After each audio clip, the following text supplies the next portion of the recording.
My name is Caleb, I'm 32, and until a few months ago, I lived a relatively quiet life. I'm not flashy, never been the type to post expensive dinners or vacation pics. I work in IT, I rent a modest apartment, and I drive an old Toyota that rattles when I go over 50. Most of my money sits quietly in savings, because I've learned that in families like mine, wealth doesn't make you respected, it makes you a target. My Aunt Margot was the only person in my family who really got me. She didn't care that I skipped Christmas parties or forgot birthdays. She called me her little lighthouse, someone quiet and steady in the chaos. When I was younger, she used to bring me art supplies, books, even old laptops just to see what I'd do with them. While the rest of the family rolled their eyes or asked why I was still single, she just smiled and said, "Let him be. He's watching more than he's saying." Margot never married. She didn't have kids, just 2 nephews, me and my cousin Evan, and a mountain of real estate money from smart investments in the early 2000s. She wore thrifted cardigans and carried the same purse for 10 years, but her bank account would have made most hedge fund managers blush. And she knew exactly what kind of snakes her family was. The cancer came fast, stage 4 pancreatic. She told me in her garden one evening, sipping weak chamomile tea. "I've got maybe 6 months," she said. "I'd rather spend them pulling weeds than in a hospital bed." I stayed with her more and more after that. Not because she asked, she didn't need to. We'd just sit in silence sometimes.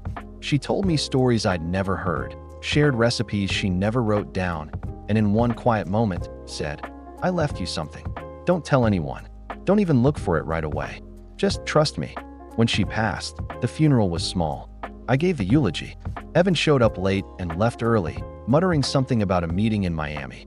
My mom cried harder than I thought she would, probably because she realized Margot's money wasn't automatically coming her way. The will was read 2 weeks later by her longtime attorney, Mr. Langley, a man who wore cufflinks shaped like chess pawns and spoke like every sentence had already been carefully rehearsed. The family was packed into the conference room like it was a reality show finale. Evan sat there with his leg bouncing, already acting like he was about to inherit the world. My mom whispered prayers under her breath. And then Mr. Langley opened the folder and said, "To my nephew Caleb, I leave the sum of $1 million, held in a private trust account at Bellstone Bank. The details have been provided separately. This is my wish, and I expect it to be honored." Dead silence. You could hear someone's cheap perfume fighting with the air conditioner. My mom blinked. Evan laughed, and then said, "There must be a mistake. Margot always said she'd split everything evenly. You're saying he gets the whole thing?" Mr. Langley didn't even flinch. "That is exactly what I'm saying." Evan stood up, face red. "This is ridiculous. I'm calling my lawyer." "Please do," Mr. Langley replied calmly, closing the folder. "But I'd advise you to read the date on the document first. This was updated 6 weeks before Margot passed, and it's ironclad. You're free to contest it, but I assure you, it won't go well." That night, I didn't celebrate. I didn't buy a car or a plane ticket. I just walked the long way home and thought about all the nights Margot had told me to stay patient. "You don't need to be loud to win," she used to say. "You just need to be ready when the time comes." And I was ready. The next morning, I followed the instructions she left, coded references, familiar phrases, even a dumb inside joke we shared about passwords, and quietly transferred the money into a separate private account. I didn't tell anyone. I didn't even tell my closest friend. I acted like nothing had happened, because I knew Evan wasn't done. Sure enough, last week, he showed up at my place. No call, no text, just knocked like we were close. He was wearing a smug grin and holding a thick manila envelope. "Hey, C," he said, using a nickname he never once used in his life. "Mind if I come in?" I didn't move. "What's that?" "Oh, this." He waved the envelope like it was a pizza menu. "Let's just say the family decided to take care of some unfinished business. We had the will reviewed by a, let's say, more aggressive firm. Turns out, Aunt Margot was confused near the end. They found some documentation that puts things back the way they should have been." I stared at him. He smiled wider. "The million's ours now, bro. But I'm not a monster. I'm thinking we give you, like, 50 grand as a thank you. You know, for being a good sport." I stepped outside and shut the door behind me. "Are you sure about that?" His grin faltered just a bit. "What? Just make sure you're sure. Because once you try to take something that doesn't belong to you, things tend to go sideways fast. He raised an eyebrow and turned without another word. Drove off in his rental Audi with tinted windows and a vanity plate that said Evan wins. 3 days later, I got the alert. Someone had attempted to access the account. Not just access it, empty it. They tried everything. A forged power of attorney, a fake ID in my name, even some poorly doctored court documents claiming I was mentally unfit to manage my finances. But the second they walked into the branch and tried to execute the transfer, the manager followed protocol, which, thanks to a little advanced planning with Mr. Langley, included a mandatory biometric scan and a silent alert sent directly to my phone and to Langley's office. And on the screen in front of them, right after their access was denied, was a message I'd asked to be programmed months ago. It said, "You really thought it would be that easy?" That's when things started unraveling faster than they could react. And that's exactly where things get interesting. The manager at Bellstone, a no-nonsense woman named Judith with icy silver hair and sharper eyes than a hawk, watched Evan and his lawyers squirm in silence after the message appeared. She didn't say anything. She didn't have to. The screen had locked, the fake documents had been flagged, and in a small glass-walled office just 20 feet away, 2 plainclothes security officers were already on their way. Evan, ever the fast talker, tried to salvage it. "There's clearly been a misunderstanding," he stammered, flashing a strained smile. "I'm just helping my cousin with some estate logistics. Family business, you know how messy that gets." Judith gave a slow, deliberate blink. Then she stood. "Mr. Caldwell, right?" she said, her voice polite but cold enough to fog a window. "I believe you've just committed attempted wire fraud and forged legal documentation. That's not messy. That's federal." Evan looked like someone had drained all the blood from his face. His lawyer, who I later learned was some sketchy consultant he found online, stood frozen, clutching his briefcase like it might somehow shield him from the fallout. Judith didn't shout. She just stepped aside as the security officers entered, calm and professional.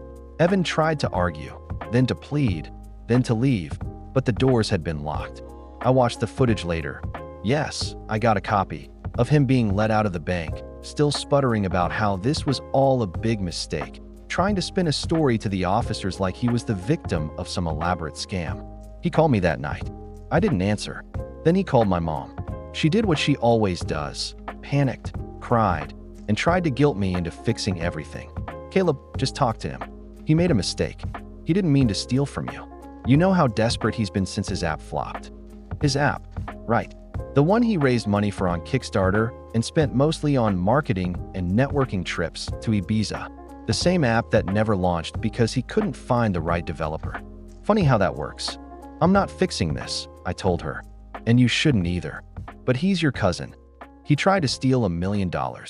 There was a pause, then the sound of her sob catching in her throat. "You've changed, Caleb." I didn't respond. Because no, I hadn't changed. They were just finally seeing the part of me Aunt Margot had seen all along.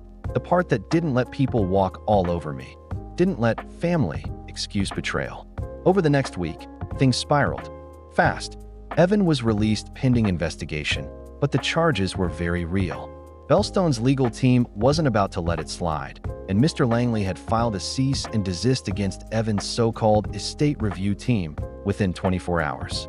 Turns out, tampering with a deceased person's will is not just immoral, it's criminal. And in this case, it was being treated as attempted grand theft. My mom showed up at my door 3 days after the arrest. She looked tired. Her makeup was faded, her hair in a messy bun. She wasn't here to yell, for once. She just asked if we could talk. I let her in, made tea, sat across from her while she picked at a loose thread in her sleeve. "I didn't know he'd go that far," she said finally. "I did," I replied. She looked up, frowning. "Why didn't you say something? Why didn't you warn me?" "Because the last time I tried to warn you, you said I was jealous of Evan, that I should be more like him." She winced. "I didn't mean that. I was just, you've always been so quiet, Caleb. I didn't realize that I could take care of myself," I said, more sharply than I meant to. "That maybe Margot left me the money because I never expected it, because I didn't ask for it." Silence. She looked away, blinking quickly. "I'm sorry," she whispered. "I really am." I didn't respond right away, because part of me wanted to forgive her, and another part, one that had been ignored, overlooked, and brushed off for years, wasn't ready. And then she said something that threw me off completely. "Your aunt left you more than just the money, didn't she?" I froze. "What do you mean?" She shook her head slowly, like she was still working it out in her mind. "When she was dying, I visited once. Just once." She barely spoke. "But as I was leaving, she said, 'He'll know what to do with it. He'll protect it.'" I thought she meant the money. But now I wonder. She reached into her purse and pulled out an old key, rusted at the edges, with a small purple tag that said, MH, third drawer. "She told me to give this to you one day. Said you'd understand." I took it, heart racing. MH, Margot's house, the third drawer. I hadn't gone back since the funeral.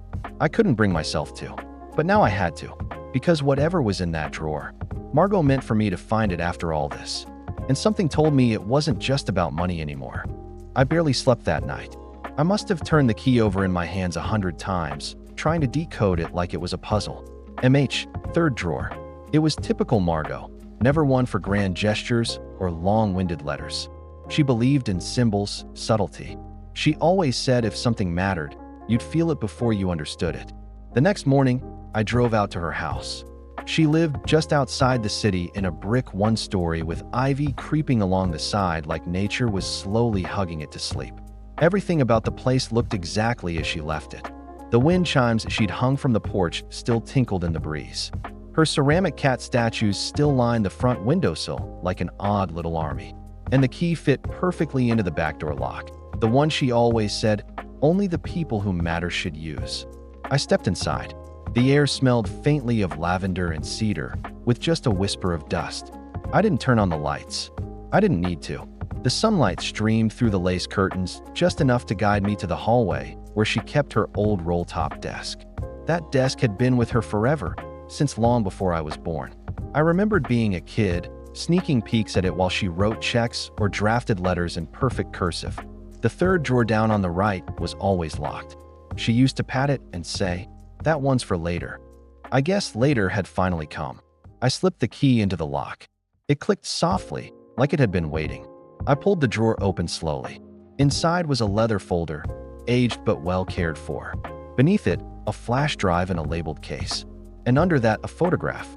It was of me, maybe 8 or 9 years old, sitting on the porch steps with Margot, both of us laughing at something just out of frame. On the back, in her looping handwriting, were the words, "You're the only one I ever trusted to see the whole board." I sat down in her old armchair, the folder resting on my knees, and opened it. Inside were bank statements, legal forms, and a single handwritten letter addressed to me. It started like this. "If you're reading this, Evan did exactly what I expected him to do." I paused, letting the words settle. Margot hadn't just predicted it, she'd planned for it. She'd seen him coming from miles away, and she knew I'd need more than money to survive what was coming. She'd left behind documentation showing every transaction she made over the last 10 years. Purchases, investments, quiet loans she'd given out and never asked to be repaid. She'd even included a notarized statement about the updated will and the reason for the change, signed and witnessed long before her final days. But the real weight was on that flash drive. I slid it into my laptop. The folders were labeled meticulously. Insurance policy _ Evan loan forgiveness. Camden House _ transfer records. Recordings. It was the last one that made me stop breathing for a moment. I opened the recordings folder. There were 3 audio files, each time-stamped, each labeled with a date and the name, Evan. I clicked the first one. Margot's voice came through, soft but sharp, like a knife wrapped in velvet. "So, you're saying if I don't change the will back, you'll go to the press?" Then Evan's voice. Cocky. Familiar. "I'm saying this can all be easy, Annie. No drama. But come on. You and I both know Caleb won't know what to do with $1 million. Click. I shut the laptop. I sat there for a long time, hands shaking, staring at the screen. She had everything. Evidence of coercion, bribery, emotional manipulation. She hadn't just left me money. She'd left me the means to bury Evan if he ever tried to take it. But she hadn't done it herself. She'd left it to me, because she knew I'd wait until the exact right moment. And that moment was coming fast. Evan had crossed the line trying to drain the account. That alone was enough for legal action. But with the recordings and documents I now had, it wouldn't just be him going down. It could implicate his legal team, any bank employee who helped him, Maybe even a few family members who signed off on forged documents thinking they'd never get caught. I packed everything back into the folder, locked the drawer again, and left the house without looking back. By the time I got home, there were 8 missed calls from Evan, 3 voicemails, all increasingly frantic. The last one, he was almost whispering, "Caleb, we need to talk. Seriously, you don't understand what you're doing. This isn't just about money anymore. Please, call me back. I think I messed up." I stared at the phone for a long time. Then I opened my laptop, dragged the audio files into an encrypted backup folder, and forwarded a copy to Mr. Langley with a short message. "Activate the next step. Let them see what I've been holding." The next morning, everything started unraveling. I woke up to chaos. My phone was buzzing nonstop. Texts, calls, email alerts. Social media was lighting up too. My cousin Evan's name was trending locally, and not for anything good. Apparently, someone had leaked snippets of the recording from Margot's files to a small financial watchdog blog. It hadn't taken long for it to spread. The first clip? Evan smugly saying, "You and I both know Caleb won't know what to do with $1 million. The second? Margot asking coolly, "So you're threatening me?" It wasn't me who leaked it, by the way. I'd sent the recordings to Mr. Langley and asked him to handle it discreetly. He said, "Leave it to me." The man was like a chess grandmaster in a courtroom, quiet, calculated, and deadly with paperwork. By the time I finished my coffee, my cousin's world had begun to cave in. Apparently, his lawyer had panicked and turned on him immediately, offering up a statement to the police in exchange for immunity. Turns out, they'd used Margot's old letterhead, forged a signature from a scanned birthday card she'd once written, and claimed that she'd given Evan control of her accounts in her final days. Sloppy, arrogant, and completely traceable, Bellstone Bank had already flagged the entire incident. Their fraud department launched an internal investigation, and every bank Evan had ever worked with started quietly reviewing his past transactions. He had no idea just how deep the hole went. Later that afternoon, I got a call from a local reporter. She'd heard that I was the Caleb named in the inheritance dispute and asked if I had any comment. I declined politely. I didn't need to be part of the circus, but it confirmed what I'd suspected. This wasn't going to stay a private family issue. Evan had made it public when he tried to use a fake legal team and falsified documents to steal $1 million. The media just gave it a spotlight. My mom called again that night. "Caleb," she said. Her voice was trembling. "He's going to lose everything." The police came to his apartment. He called me crying. He said, "You've ruined him." I paused, then calmly replied, "I didn't ruin him, Mom. He did that to himself. I just stopped him from ruining me." She went quiet. For once, she didn't have a rebuttal. Just a soft, worn-out sigh. I could tell she was tired. Tired of the drama, tired of the consequences, tired of realizing her golden boy wasn't golden after all. "Do you hate us?" she asked after a long pause. That question caught me off guard. "No," I said. "I just finally stopped pretending you were protecting me when you weren't." There was another pause. "I didn't know," she whispered. "You didn't want to know," I corrected. And that was the last time we spoke for a while. A few weeks later, I received a formal letter from the state attorney's office. Evan had been formally charged with attempted fraud, forgery, and financial coercion. The DA wasn't playing around. They had everything: the forged documents, the recordings, even security footage from the bank. His plea deal involved house arrest, 5 years of probation, and mandatory restitution. But the real punishment wasn't legal. It was social. Evan's business contacts cut ties overnight. His app's startup investors, those few that hadn't already sued him, publicly announced their disassociation. He went from acting like a tech entrepreneur to selling his watch collection just to pay his attorney. His name was toxic, his reputation obliterated. Meanwhile, I sat quietly at the center of the storm. I didn't flaunt my victory. I didn't post vague status updates or passive-aggressive tweets. I just kept doing what I'd always done, working quietly, watching closely. I moved into a new apartment, modest but mine. I invested part of the money into a scholarship fund under Margot's name, specifically for students in underserved areas who wanted to study computer science. The rest I left untouched. I had no plans to blow through it. Margot didn't leave me that money so I could become someone else. She left it so I could stay who I was, without needing to beg for permission. About 3 months later, I returned to her house one last time. It had been cleaned, maintained, but untouched. Mr. Langley helped me transfer ownership smoothly. She'd left everything to me, including the house, her personal journals, and all the family photos she kept hidden from the rest of them. I walked through each room slowly, feeling the weight of her presence still clinging to the corners. In the living room, tucked behind a row of dusty mystery novels, I found a small, sealed envelope. On the front, in her handwriting, was just one word: if. I opened it. Caleb, if you're reading this, then you did what I expected, but not what I hoped. I hoped Evan would prove me wrong.